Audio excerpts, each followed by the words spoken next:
매년 연말이 되면 교수 신문에서 그 해의 사자성어를 꼽습니다.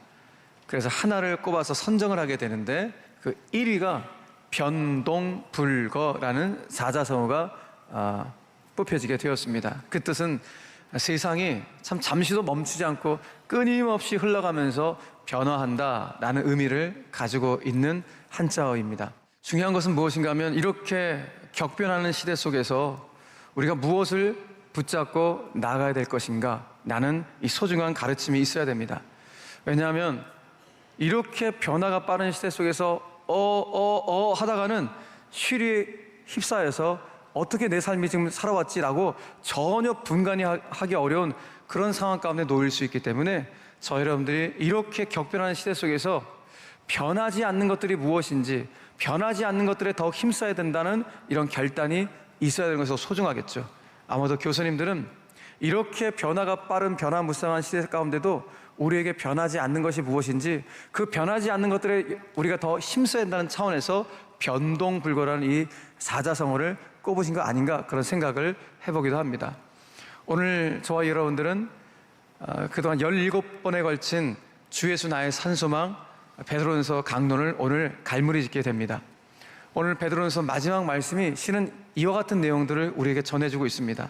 이렇게 변화가 빠른 시대 속에서, 변화무쌍한 시대 속에서 우리 그리스도인들이 어떻게 살아가야 될 것인가, 다른 것이 아니라 하나님의 참된 은혜, 하나님의 변하지 않는 은혜를 붙잡고 사는 것이 참 지혜임을 오늘 사도 베드로를 통해서 우리에게 전해주고 있는 것입니다.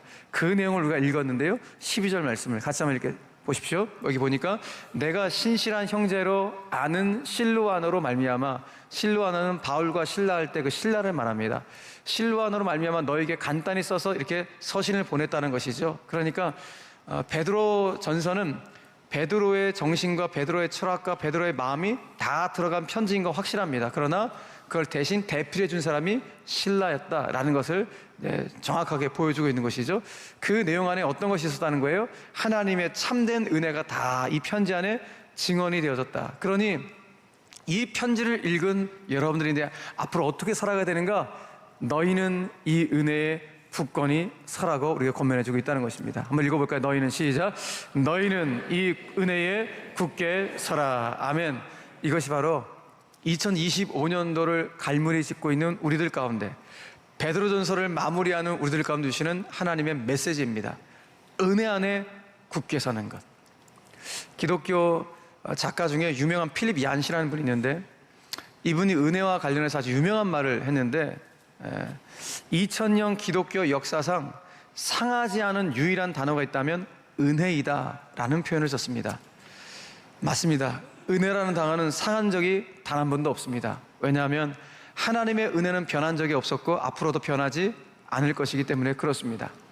그래서 그런지 우리는 신앙생활 하면서 은혜라는 단어를 들으면 그냥 마음이 따뜻해지기도 하고, 또 이렇게 연말이 되어서 모든 것이 하나님의 은혜였습니다라고 고백하면 마음이 울컥해집니다. 그 은혜와 관련된 찬송을 부르기만 하면 눈시울이 글썽해지는 것이 우리의 심령이기도 합니다. 지금까지 지내온 것 주의 크신 은혜라, 이런 찬송 부를 때 모든 것이 은혜,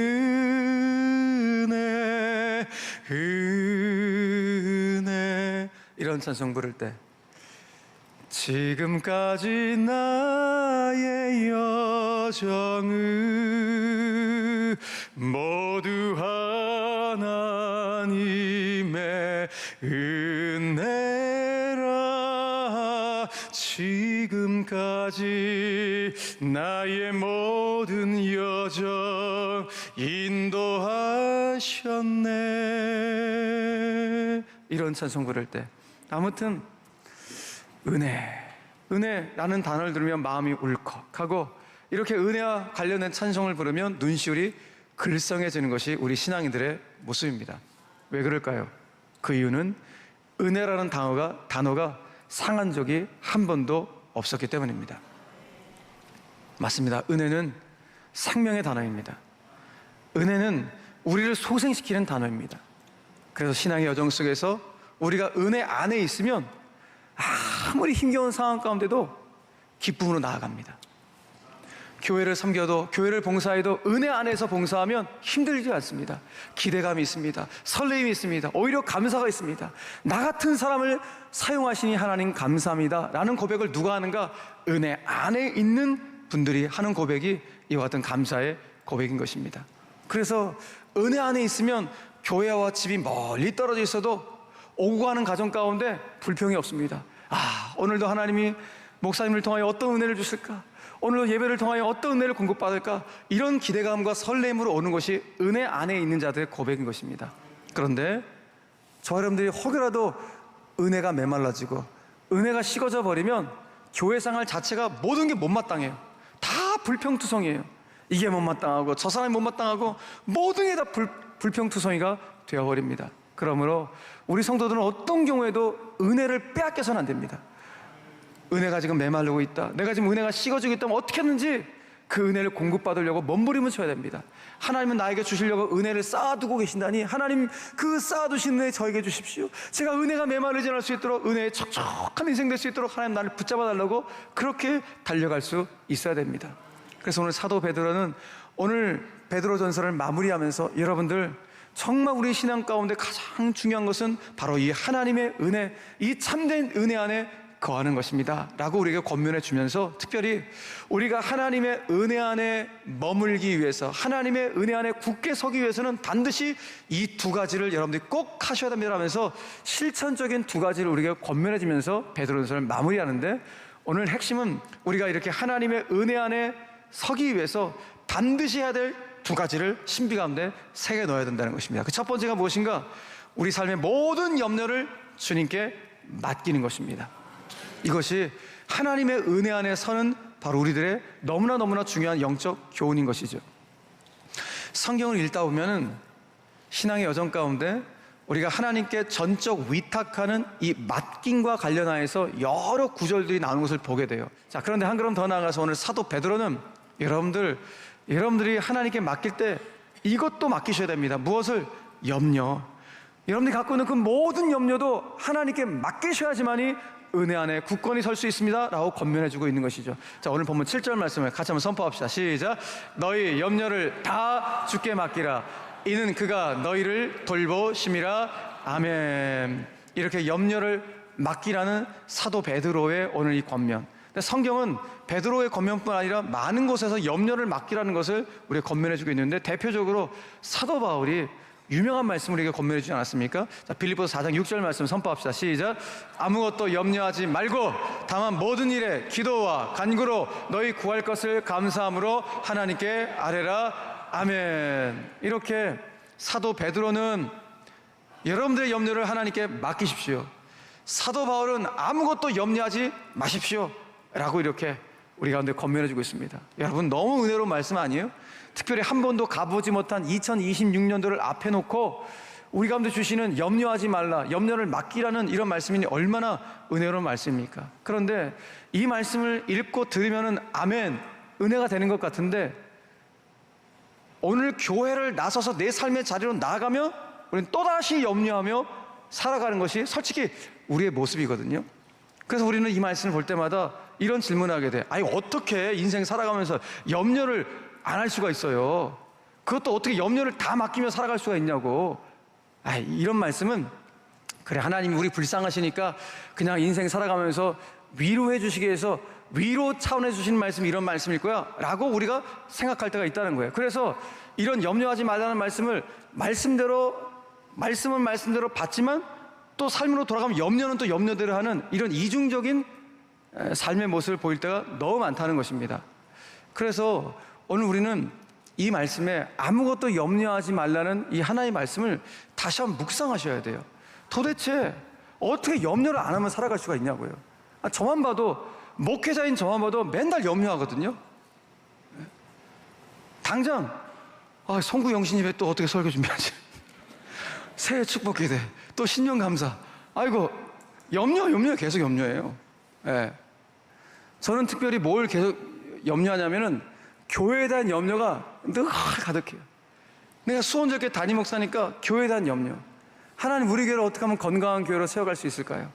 우리 교회를 정말 따뜻한 환대 공동체로 세워서 이거 안 오신 본당 예배드린 모든 성도들이 어느 누구도 차별받지 않고 모두가 다 환대받을 수 있는 사랑의 공동체를 어떻게 하면 세워갈 수 있을까? 우리 교회 성도님들 주일마다 참 주차부터 시작해서 불편한 구석이 한두 가지가 아닌데 하나님 이런 불편한 것들을 어떻게 하면 해소할 수 있을까? 언제까지 해소시킬 수 있을까? 이런 것들을 염려하는 염려거리가 얼마나 많은지 몰라요. 여러분, 목회자라고 해서 염려하지 않는 사람이 아니에요. 오늘 염려하지 말라는 이 설교라는 저조차도 염려하는 사람이라는 것을 여러분들에게 밝히는 거예요. 그런데 오늘 더 놀라운 사실 뭔지 아세요? 아무것도 염려하지 말라라고 오늘 선포했던 사도 바울조차도 염려하며 살아갔던 사람이에요. 그도 염려했대요. 오늘 고린도서 11장 말씀 보니까 이렇게 말해요. 이 외의 일은 고사하고, 이 외의 일이 뭔가?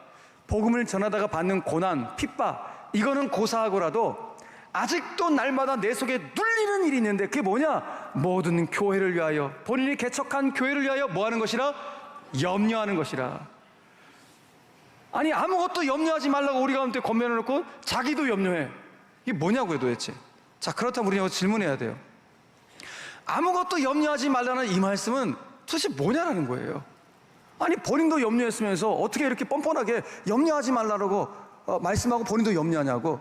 이건 말이 안 되는 것 같은데. 자, 그렇다면 여기에 숨겨있는 하나님의 마음이 있다는 것을 우리는 알아야겠죠. 그래서 우리는 오늘 묵상해야 돼요. 깊이 묵상해야 돼요. 아무것도 염려하지 말라는 것은 어떤 의미일까? 주님이 저에게 이 말씀 준비해서 말씀하시는 거야. 김 목사, 야, 내가 너한테 아무것도 염려하지 말라고 했다고 해서 너 이 명령을 율법조항으로 받아들이지 마. 네가 아무것도 염려하지 말라는 이 말씀을 율법조항으로 받으면 하나님, 저 오늘 또 염려했어요. 어떡하죠? 야, 네가 또 염려하니까 내가 너한테 무슨 벌 내릴 것 같아? 큰 벌을 내릴 것 같아? 나 그런 존재 아니야. 두려워하지 마. 왜 너는 이 명령을 율법조항으로 받아? 라는 감동을 주시는 거예요. 그러니까 여러분, 오늘 주님께서 우리 가운데 주시는 너희는 살아가면서 아무것도 염려하지 말라는 것은 율법조항이 아니라, 다시 말해서 염려가 있어도 염려하지 말라는 것이 아니라 내 모든 염려를 하나님이 다 아시니 그 모든 염려를 아시는 하나님께 다 맡기라는 의미가 아무것도 염려하지 말라는 의미인 줄 믿으시길 바랍니다. 오늘 이 말씀을 듣고 또 돌아서 우리 염려하거든요. 아주 지극히 정상적인 거예요. 그러나 우리 가운데 뭘 말씀하시는 거예요? 아무것도 염려하지 말라는 것은 당신께 맡기라는 의미라는 거예요. 자, 그렇다면 당신께 맡기라는 것은 우리한테 뭘 하라는 거예요? 기도하라는 거예요. 그러니까 아무것도 염려하지 말라는 것은 당신 앞에 나와서 모든 것을 기도로 맡기라 라는 의미가 이 안에 내포되어 있다는 것입니다. 여러분, 기도야말로 우리의 염려를 극복하기 위한 최고의 처방전이 기도예요. 아이고, 목사님 또 뻔한 소리 하시네, 판에 박힌 소리 하시네, 이렇게 생각하시는 분들 계실지 모르겠습니다. 그런데 여러분, 이게 판에 박힌 말이 아니라 성경에서 우리의 염려를 극복하기 위한 기도 외에 다른 길을 제시하는 거 있으면 갖고 나와보세요. 아무것도 없어요. 성경은 우리의 염려를 극복하기 위한 유일한 길로 제시하는 것은 기도 외에는 없다는 거예요. 그래서 오늘 사도 바울도 빌립보서 오늘 4장 6절에서 아무것도 염려하지 말고 라고 선포한 다음에 그 다음 뭐라고 얘기했어요? 그 다음 말씀, 6절 말씀 다 같이 시작. 다만 모든 일에 기도와 간구로 너희 구할 것을 감사함으로 하나님께 아뢰라. 아무것도 염려하지 말라고 한 다음에 뭐 하라고요? 기도하래요. 기도가 얼마나 강조되어 있는지 이 짧은 말씀 안에 기도, 간구, 구함, 아렘, 기도와 관련된 표현이 4가지가 들어가 있어요. 그죠? 기도, 간구, 구함, 아렘. 여러분, 그러면 오늘 우리는 다시 한번 주님 앞에 서야 돼요. 하나님, 제가 아무것도 염려하지 않는 이 모습 주님이 기뻐하시겠지만 제가 너무 연약하기 때문에 또 돌아서면 염려하게 됩니다. 그런데 오늘 주님은 저에게 너 염려가 있니? 그럼 내 앞에 나와. 그리고 너의 길, 너의 짐, 너의 일, 너의 염려를 나한테 맡겨. 그럼 기도하거라. 기도할 때 내가 너의 인생의 길을 열어줄 거야. 그 짐을 내가 대신 져줄 거야. 그 일을 내가 이룰 거야. 그 염려를 내가 해결할 거야 라고 주께서 우리 가운데 말씀해 주시는 것입니다. 여러분, 오늘 여러분들은 선택하셔야 됩니다. 잊지 마세요. 염려 없이 살아가는 사람은 없다고요. 근데 문제는 내가 염려에 포박되어서 염려에 갇혀서 살 것인가 아니면 해방되어 살 것인가, 이것은 여러분들이 선택할 문제예요. 그러니까 결국 내가 염려에 포박되지 않기 위해서는 하나님께 맡기는 기도의 자리에 있을 때 염려에 갇혀 살지 않게 된다는 것입니다. 우리가 예전에 많이 불렀던 복음성가 중에 내일 일은 난 몰라요 하루하루 살아요. 주님 예수 팔레미사 내 손 잡아 주셔서 내일 일은 난 몰라요 장래 일도 몰라요 아버지여 날 붙드사 평탄한 길 주옵소서. 이 찬송 불렀다고요. 이게 원래 외국 곡인데 우리가 이제 이렇게 번안을 했어요. 그런데 원래 가사는 뭐냐면은 주님, 저는 제 인생의 내일이 어떻게 될지 잘 모릅니다. 그런데 주님, 저는 이것만큼은 알고 있습니다. 제 인생의 내일을 붙잡고 있는 분이 주님이라는 사실, 내 인생의 내일의 주인이 하나님이라는 사실만큼은 제가 알고 있습니다. 라는 가사가 이 가사예요, 실은. 여러분, 그러므로 이 찬양의 가사가 우리의 신앙 고백 되지 않겠습니까? 하나님, 제 인생의 오늘, 내일, 아니 영원, 저는 모르지만 내 인생의 오늘과 내일과 영원까지 붙잡고 있는 분이 내가 주님인 줄 믿사오매 주님께 맡기겠습니다. 2026년도 한 번도 가보지 못한 그 길이지만 어떤 일이 벌어질지는 저는 모르지만 내 인생의 짐도, 내 인생의 길도, 내 인생의 행사도, 내 인생의 모든 염려도 하나님께 맡길 때 약속하신 붙드심의 은혜, 돌보심의 은혜, 열어주심의 은혜, 붙잡아 주시는 은혜를 경험할 수 있도록 하나님 역사하여 주시옵소서. 이것이 오늘 하나님의 은혜 안에 굳건히 서기 원하는 우리 사랑하는 성도들 가운데 주시는 주님의 메시지입니다. 하나님의 은혜 안에 굳건히 서거라. 그러기 위해서는 너의 삶의 문제를 나한테 맡겨야 된다. 어디서? 기도의 자리에서 맡겨야 된다고 말씀하셨으니 오늘 이 기도의 자리를 통하여서 하나님을 만나시길 바라고, 특별히 이번 주 금요일부터 5주간의 새 축복 기도회가 시작됩니다. 여러분, 기도하셔야 됩니다. 내 힘으로, 내 능력으로 인생길 헤쳐나갈 수가 없습니다. 그러므로 기도가 일하는 것을 보셔야 됩니다. 은혜가 나를 붙잡고 가는 것을 목도하셔야 됩니다. 야, 정말 하나님이 살아계시는구나. 내가 상상도 못했던 그 일들 하나님이 이루어 가시는구나. 정말 기도가 일하네 라는 것을 확인해 갈 수 있는 이번 연말 연초가 되시기를 주 예수 그리스도 이름으로 간절히 축원합니다. 축원합니다. 한 걸음 더 나아가서 오늘 하나님의 은혜 안에 있기 위해서 오늘 베드로전서 마지막에서 우리 가운데 주시는 권면의 말씀이 무엇인가? 믿음을 굳건하게 해서 마귀를 대적하는 인생길이 되어야 한다라고 말씀하고 있다는 것입니다. 자, 오늘 본문 8절과 9절 말씀 한번 선포하겠습니다. 시작. 근신하라, 깨어라. 너희 대적 마귀가 우는 사자같이 두루 다니며 삼킬 자를 찾나니 너희는 믿음을 굳건하게 하여 그를 대적하라. 아멘. 자, 여러분, 우리가 믿는 하나님이 여러분 육신의 눈에 보이십니까? 하나님이 육신의 눈에 보인다면 이상한 거예요. 크게 이상한 거예요. 왜? 하나님이 영이시기 때문에. 하나님의 영이시니 예배하는 자가, 우리가 이렇게 지금 성경 말씀 있잖아요. 영이 어떻게 보이냐고요. 하나님이 영이시기 때문에 우리 육신의 눈에 보이지 않아요. 그러나 우리 육신의 눈에 보이지 않는다고 해서 하나님이 안 살아계시는가? 하나님 지금 우리 가운데 시퍼렇게 살아계신 줄 믿으시길 바랍니다. 마귀도 마찬가지예요. 마귀도 악한 영이기 때문에 우리 육신의 눈에 보이지 않아요. 우리 육신의 눈에 보이지 않는다고 마귀가 없는가? 아니요. 오늘 성경 분명히 말합니다. 마귀가 우리를 삼키려고 으르렁 거리면서 지금 삼킬 자를 찾고 있다고 말입니다. 그래서 오늘 사도 베드로 우리가 또 권면하는 거예요. 여러분, 마귀가 여러분 눈에 안 보인다고 해서 마귀가 없는 것이 아니라 마귀는 지금 있습니다. 그러니 근신하여 깨어 있으십시오. 깨어서 마귀가 있다는 것을 인지하시고 한 걸음 더 나가서 마귀가 있을 때 마귀 앞에 벌벌 떨지 마시고 믿음으로 굳건히 붙잡으셔서 마귀를 대적하셔야 됩니다. 이것이 바로 한 해를 마무리하고 대망의 새해를 준비하는 우리 가운데 주시는 오늘 하나님의 음성인 것입니다. 마귀 분명히 있다. 깨어서 그걸 인지할 수 있어야 된다. 그러나 마귀 앞에 벌벌 떨지 말라. 왜? 나에게 믿음이 있으면 마귀를 대적할 수 있기 때문에. 그래서 오늘 내가 마귀를 대적하기 위해서 믿음의 굳건히 서야 되는데, 자, 그렇다면 믿음 위에 굳건히 선다는 것은 구체적으로 뭘 말하는 것인가 라는 거예요. 사도 바울은 우리가 믿음의 굳건히 서야 된다. 그래야지 마귀를 대적할 수 있다고 하는데, 믿음 위에 굳건히 서는 것이 무엇인지 이렇게 표현했어요. 자, 에베소 6장 말씀인데 다 같이 시작. 마귀의 간계를 능히 대적하기 위하여 하나님의 전신갑주를 입으라. 그러니까 마귀의 간계를 대적하기 위해서 믿음의 굳건히 서야 되는데, 믿음의 굳건히 서기 위해서는 하나님의 전신갑주를 입어야 한다는 거예요. 자, 그런데 도대체 하나님의 전신갑주라는 게 뭐냐고요? 눈에 보이냐고요? 이것도 안 보여요. 왜? 하나님의 전신갑주는 영적 전투를 할 때 입는 갑옷이기 때문에, 영적 전투라는 건 육신의 눈에 안 보인다고요. 그럼 육신의 눈에 안 보인다고 전신갑주가 없는 것인가? 그렇지 않다고요. 전신갑주는 분명히 있고, 그 전신갑주는 반드시 능력을 발휘해요. 왜? 전신갑주를 하나님 우리에게 주셨기 때문에. 그래서 사도 바울은 우리가 입어야 될 전신갑주가 바로 이거다. 바로 이것을 입게 될 때 믿음이 굳건해지고, 그 믿음이 굳건해지면 마귀를 대적할 수 있다라고 말하는 거예요. 어떤 전신갑주를 입어야 되는가? 6가지예요. 자, 에베소 6장 말씀 보니까 첫 번째, 진리의 허리띠를 꽉 매야 된다는 거예요. 그러니까 이 말은 저희 여러분들이 무엇이 참이고 무엇이 거짓인지를 분간할 수 있는 분별력이 있어야 한다는 거예요. 그렇게 될 때 마귀를 대적할 수 있는 거예요. 아, 마귀가 찾아왔는데 이거 천사가 오셨네? 이러면 되겠습니까? 그 악한 영이 왔는데, 이 악한 영은 나사렛 예수 그리스도를 명하느니 그냥 팍 대적해야죠. 그런데 마귀를 초청하면 되겠습니까?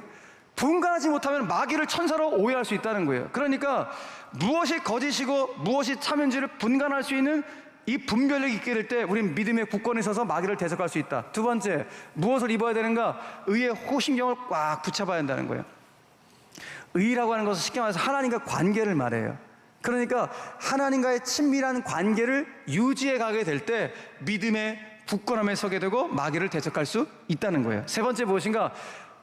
평화의 복음의 신발을 신어야 돼요. 평화의 신발을 신어요. 그러니까 저와 여러분들이 가는 곳곳마다 우리는 화평의 통로가 되어야 돼요. 평화의 통로가 될 때 믿음의 굳건히 서고 이간질하는 그 마귀의 대적을 이겨낼 수 있다는 것입니다. 네 번째, 뭘 입어야 되는가? 여기 보죠. 믿음의 방패를 딱 들어야 된다고 말씀하고 있어요.